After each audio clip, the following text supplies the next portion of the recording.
Hey guys, wanted to do a video this morning, kind of an unboxing and an update because this will probably be my last one until the beginning of next week. I got racing and stuff like that this weekend, so it's going to be kind of a busy weekend. So anyway, some of my newer stuff is starting to come in for the. I committed to doing some touring car racing in a series, actually a couple of series through the winter season. So this one I bought. This is a three racing advance SG-4. It's actually a collaboration car with Integy that's based out of California, and I've loved Integy products for years now. So I decided to buy a new touring car for the season.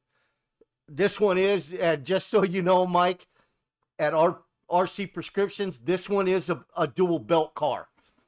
So my plan with this car is to run it through the season, and we'll see how well the season goes.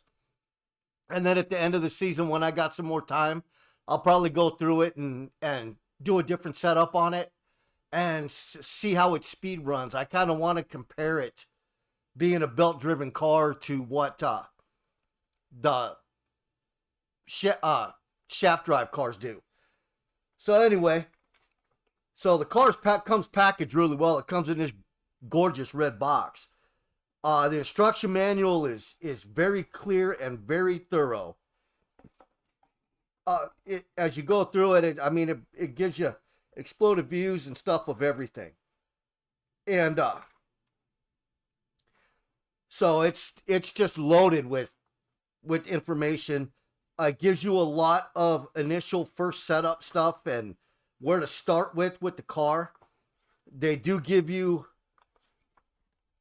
a parts list and all that stuff, and that's one of the reasons that got me to buy this car, because Integy is right here in California, which I can get parts probably overnight or within by second day at the latest if I need to get something to fix it or whatever.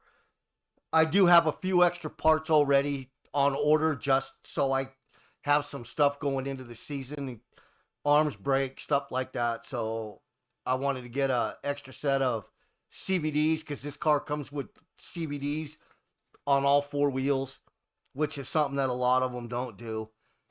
And then they give you, like I said, they give you a parts breakdown of everything, and then they give you gearing chart because you can run 48 pitch or 64 on this car depending on what you choose. They give you an initial setup sheet so you know where to start, and they give you a blank setup sheet so you can record your own. It's kind of key with touring car racing when you go to different tracks to keep a setup sheet so you know if you go back how to initially set the car up or what worked best the time you were there before, and you can kind of use that as a starting point, and then if you need to change something, it's just minor. So the instruction manual is awesome. Everything comes packaged in these numbered bags, which are awesome.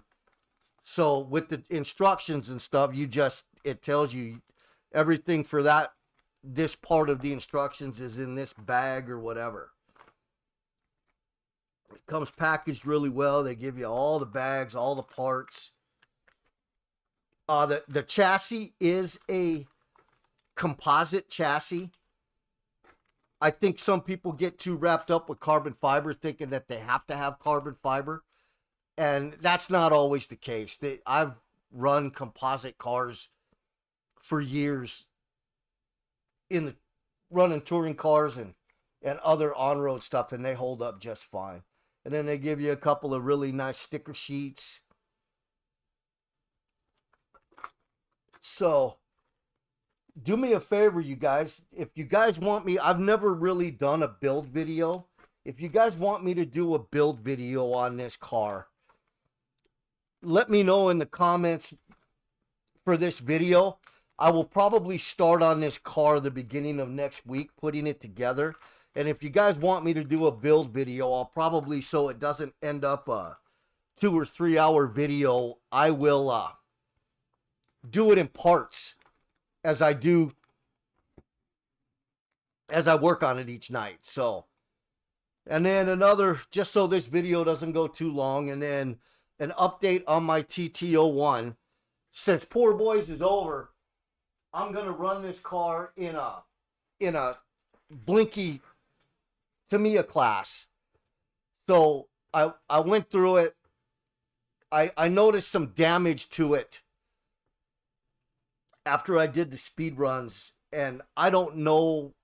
I know I didn't crash the car, so I'm assuming even though I bought it used but never run, I think it probably was run a couple of times. There were some cracks in the chassis, and I don't know if that was just from age or what. So I bought a brand new tub chassis for it, so everything's good to go there.